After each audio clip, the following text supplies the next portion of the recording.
உங்களுக்கெல்லாம் தெரியும், இப்போ 3 நாளாக டெய்லி இதே டைமில் நம்ம வந்து ஒவ்வொரு நாளும் ப்ரெஸ்ஸை சந்திச்சுட்ருக்கோம்.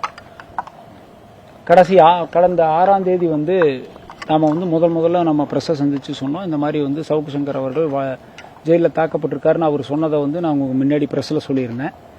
அது சம்மந்தமாக வந்து குற்றவியல் நடுவர் நீதிமன்றம் 4ல் வந்து நம்ம மனு தாக்கல் செய்திருந்தோம். அந்த மனு மீது நேற்று வந்து டிஎல்ஏ டிஸ்ட்ரிக்ட் லீகல் சர்வீஸ் அத்தாரிட்டியில் போய் பார்த்துட்டு வந்திருந்தாங்க. அவங்க ரிப்போர்ட் ஃபைல் பண்ணியிருந்தாங்க. அந்த ரிப்போர்ட்டை பேஸ் பண்ணி இன்னைக்கு உத்தரவு பகிரப்பட்டிருக்கு. அதில் அந்த மனு அனுமதிக்கப்பட்டு சவுக் சங்கர் அவர்களை வந்து கோயம்புத்தூர் மெடிக்கல் காலேஜில் வச்சு அவருடைய காயங்கள் குறித்து ஆய்வு செய்து அவருக்கான சிகிச்சை அளிக்கணும்னு சொல்லி கனம் நீதிபதி அவர்கள் உத்தரவு போட்டிருக்காரு. இன்னைக்கு சாயந்தரம் இப்போ இதுதான் உத்தரவு ஆயிருக்கு. அந்த காப்பீஸ் வந்து நாளைக்கு காலையில் நம்மளுக்கு கிடைச்சிரும், அது வேறு பிரச்சனை. பட் உத்தரவாகி ஆன்லைன்லேயே போட்டாங்க, பெட்டிஷன் அளவு ஆயிடுச்சு. இப்போ அவருக்கு வந்து இப்போ நம்ம எதற்கு போராடணுமோ அதில் நம்ம சக்ஸஸ் பண்ணியிருக்கிறோம். அவருக்கு ட்ரீட்மெண்ட் வேணும், ஹாஸ்பிட்டல் கூப்பிட்டு போய் ட்ரீட்மெண்ட் பண்ணணும்னு சொல்லி மனு போட்டோம்னா அது அனுமதிக்கப்பட்டிருக்கு. அவர் வந்து இனி வந்து இன்னைக்கு மதுரையிலேருந்து வந்துட்டு இருப்பாங்கன்னு நினைக்கிறேன். ஜெயில் சூப்பரண்டன்ட்டுக்கு மாவட்ட நீதிபதி மற்றும் மூத்த நீதிபதிகளுக்கெல்லாம் மேல் நீதிபதிகளுக்கெல்லாம் வந்து அந்த ஆர்டர் வந்து பகிரப்பட்டிருக்கு. ஜெயில் சூப்பரண்ட் கோயம்புத்தூருக்கும் அந்த ஆர்டர் காப்பி போயிருக்கும். இந்நேரம் கண்டிப்பாக மதுரையிலேருந்து வந்தோம்னா கோயம்புத்தூர் மெடிக்கல் காலேஜில் அவர் அதை அட்மிட் பண்ணி அவருடைய சவுக் சங்கர் அவர்கள் வந்து தன் கை வந்து சிறையில் தாக்குதலுக்கு உட்பட்ட கை வந்து ஃப்ராக்சர் ஆயிருக்குன்னு சொல்லிட்டு இருக்காரு.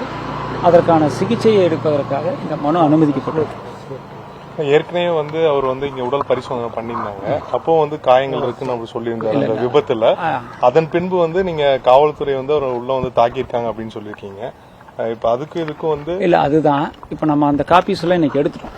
என்னன்னா விபத்து நடந்தது, அதுக்கான மருத்துவ அறிக்கை தாராபுரத்தில் முதலுதவி செய்யப்பட்டு கோயம்புத்தூர் மெடிக்கல் காலேஜில் வந்து அவரை ரிமாண்ட் பண்ணுறதுக்கு முன்னாடி எந்தெந்த இடத்துல அடிபட்டிருக்குன்னு சொல்லியிருக்கேன். அதில் இடது கை முட்டியில் அடிபட்டிருக்குன்னு இருக்கு, சின்ன சின்ன சிராப் காயங்கள் இருக்குன்னு சொல்லியிருக்கு. அந்த ஆர்டர் காப்பி நம்ம வாங்கியிருக்கோம், அந்த சிஎல் இருக்கு. அது வந்து இடது கை முட்டியிலன்னு இருக்கு. இது வலது கையில் உங்களுக்கு நல்லாவே இந்த அடிபட்டிருக்கிறது வலது கையில் இருக்கு. வலது கையில் தான் இப்போ ஆக்டிவேட் பண்ண முடியாமல் இருக்கு. நீங்கள் இன்னைக்கு மதுரைக்கு போனப்போ பார்த்துருப்பீங்க, அவரெல்லாம் வந்து அந்த தொட்டியில் தொங்க விட்டுட்டு போன மாதிரி தான் கை தொங்க விட்டுட்டு போயிருப்பாரு.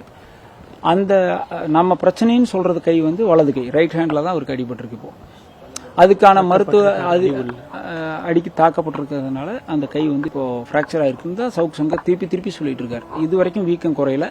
3 நாளாக அவருக்கு எக்ஸ்ரேங்கூட எடுக்கலன்னு நம்ம சொல்லிட்டு இருந்தோம்.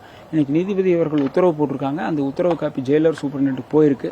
கண்டிப்பாக இந்த உத்தரவை மதித்து அவங்க வந்து கோயம்புத்தூர் மெடிக்கல் காலேஜில் வச்சு அவருக்கான சிகிச்சை கொடுப்பாங்கன்னு நம்ம நம்புறோம், உறுதியாக நம்புறோம்.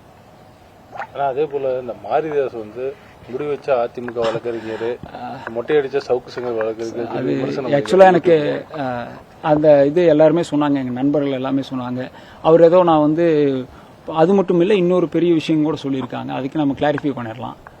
கண்டிப்பாக நம்ம ஒரு கட்சியில் சார்ந்து இருக்கிறது வந்து தவறு கிடையாது. அவர் வந்து இப்போ ஒரு சின்ன விஷயம், இப்போ குஜராத் போன்ற வட மாநிலங்களில் வந்து பெற்றோர் தவறுனா வந்து கர்ம காரியங்களுக்கு மொட்டையடிக்கிற பழக்கம்லாம் கிடையாது.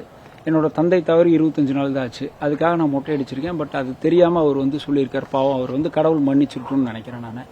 அதே மாதிரி இன்னைக்கு இன்னும் ஒரு குறிப்பிட்ட கட்சியை சார்ந்தவங்க வந்து நான் வந்து ஏதோ பொள்ளாச்சி வழக்கு, பாலியல் வழக்கில் அந்த தப்பு பண்ணவங்களுக்கு ஆதரவாக ஆஜரானேன் அப்படின்னு சொல்லி ஒரு தவறான தகவல் இப்போ எல்லாம் சோஷியல் மீடியாவில் பரப்பிட்டு இருக்காங்க.